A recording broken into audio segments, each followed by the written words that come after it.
After listening to the lies made up by the federal government and mainstream media about Libya, I think it's time for you to hear the truth about what is really going on in Libya. First, let me say that on August 20, we had a successful rally to protest against the recolonization of Africa, against the war in Libya, where hundreds of African people stood up behind the White House at the Ellipse. We hope that next year we will have thousands to stand up for this.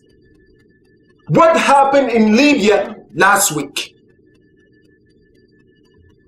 First, you heard that the rebels had taken over Tripoli. Let me say that's a lie. The rebels have been in Tripoli the whole time. They've been in the small parts of Tripoli. Tripoli is a big city. Tripoli is not like DC. Tripoli is big. It's a big city. It's a city where you can hide certain places. NATO, the rebels, and the CIA have been there since the invasion. So everything you heard was a made-up story. Gaddafi lived in the military base. That's where his apartments, his palace, his presidential palace was built inside a military base in Tripoli.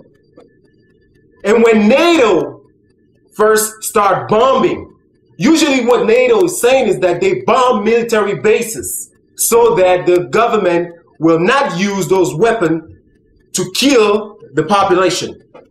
So that military base where Gaddafi lived was already bombed a long time ago. NATO has been killing innocent lives in Libya since they started.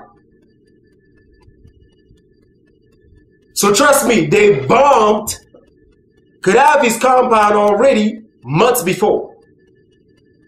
So everything you heard was basically a made-up story, a movie.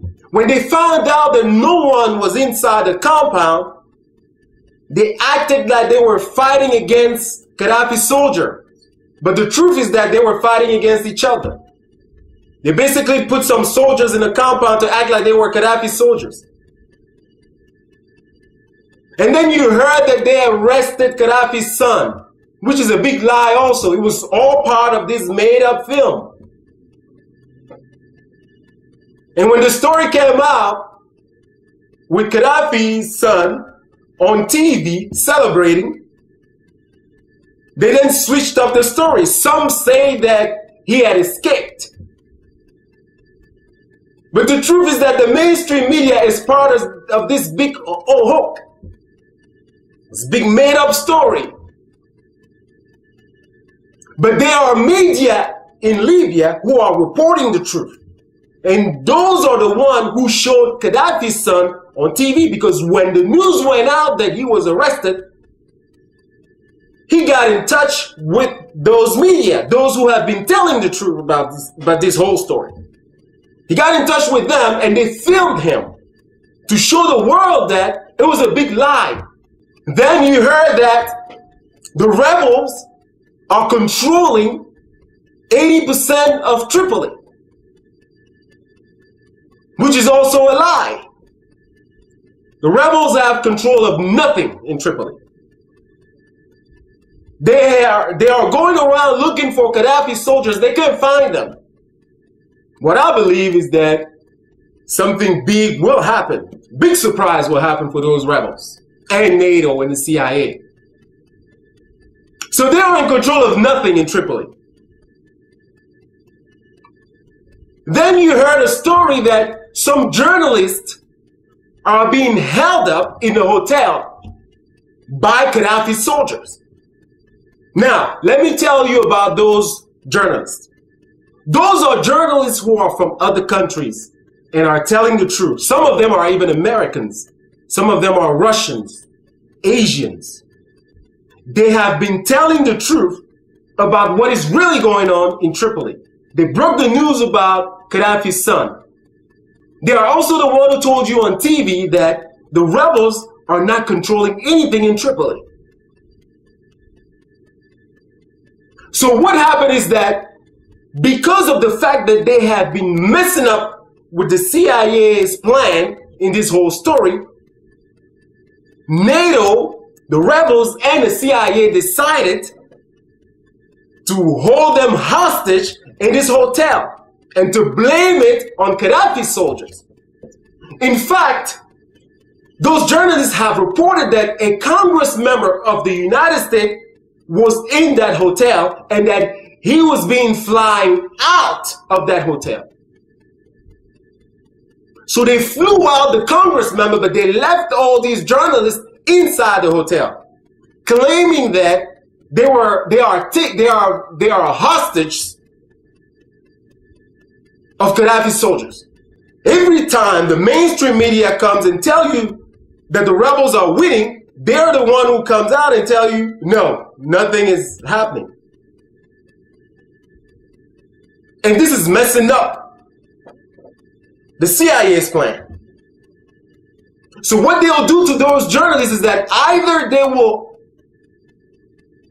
keep them in there without any supplies and they will let them die of hunger, or what they'll do is that they'll just confiscate everything they have and they'll just let them go. Or they'll just kill them and blame it on Gaddafi's people. It is called a psychological war. Why are they doing this? They are doing this because they are losing this war. Basically what is happening is that they've been in Tripoli, they've been in Libya this whole time, bombing Libya, killing innocent people. But they haven't been able to kill the majority of Gaddafi's people. So now they are using a desperate move. They are creating stories to make you believe that they are winning so that you can align yourself with the rebel if you are Gaddafi's supporter.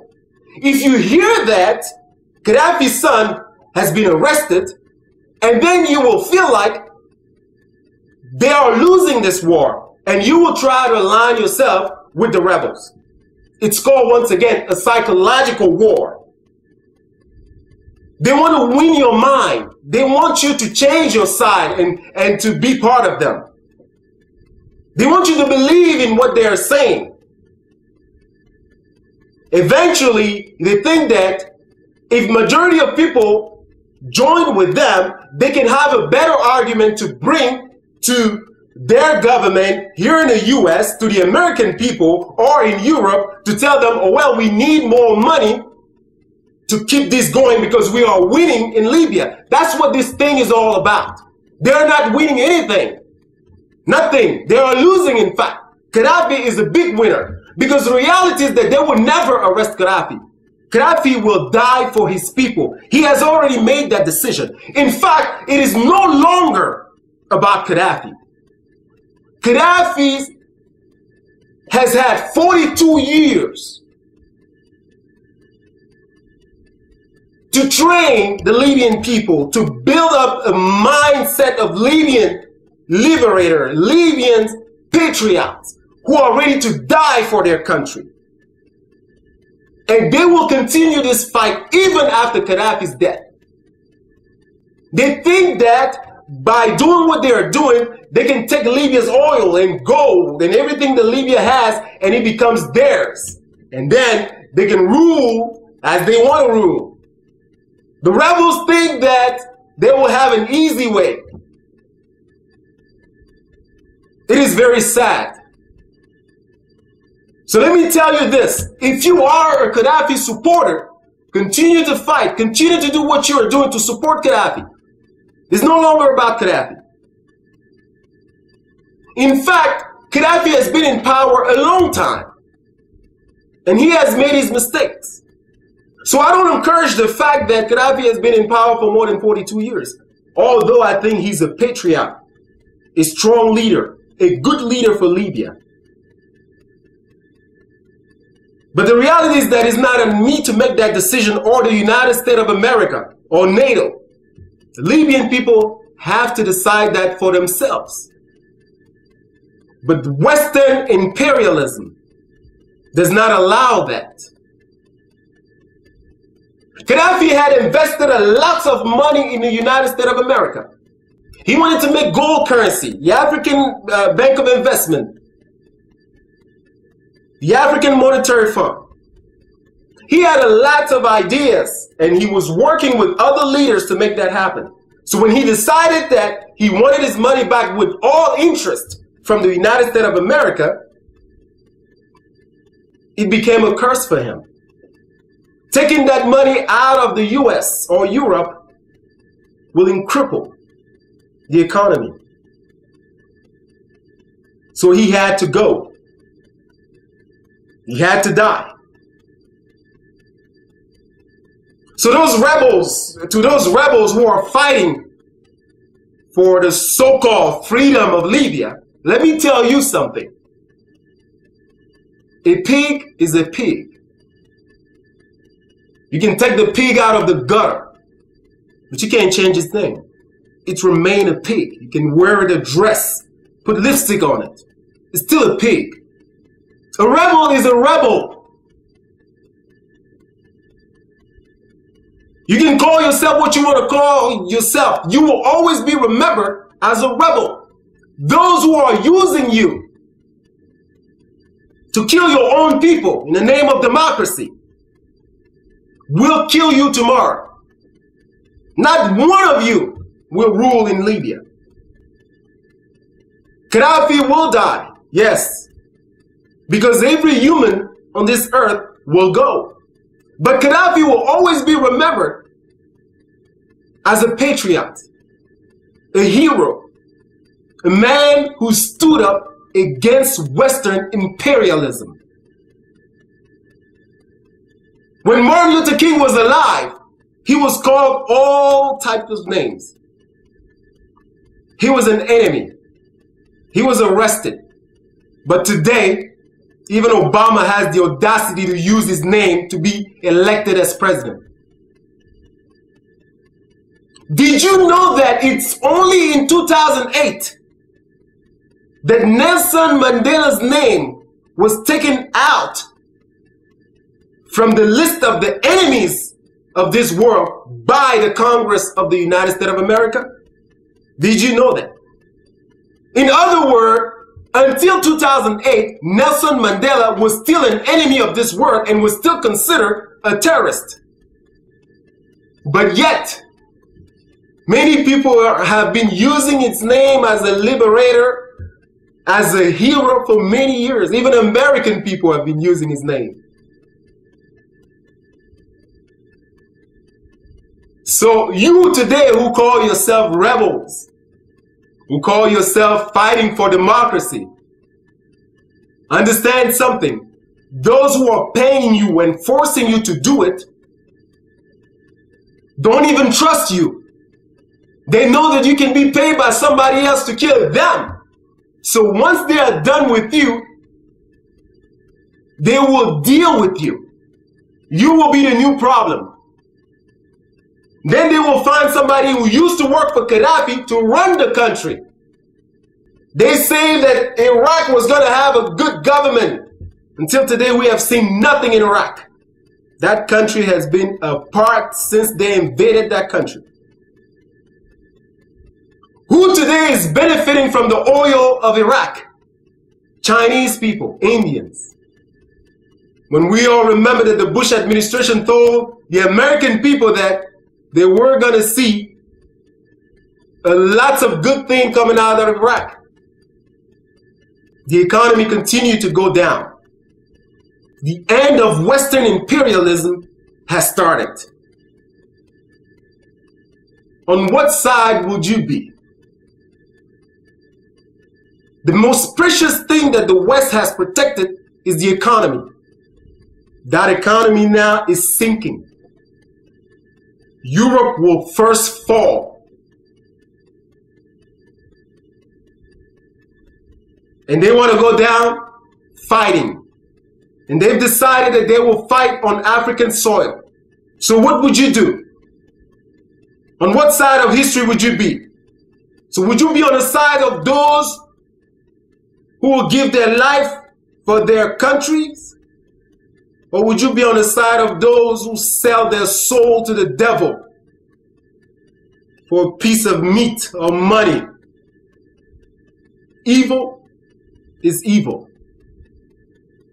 When you start with evil, you will end up with evil.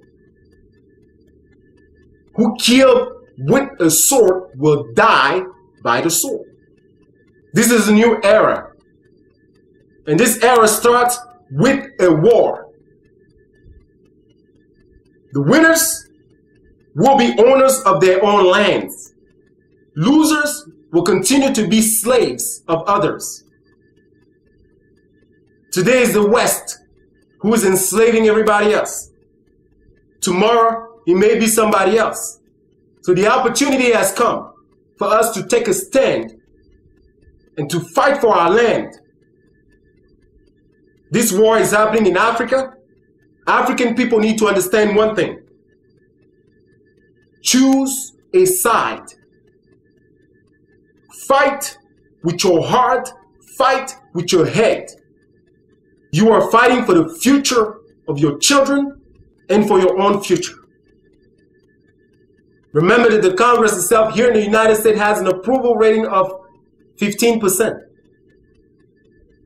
Even the American people themselves don't believe in Washington or the mainstream media. So why do you continue to listen to these liars, to these criminals? A new generation is standing up. Where would you be? What will be your position? And how do you stand? Libya has won.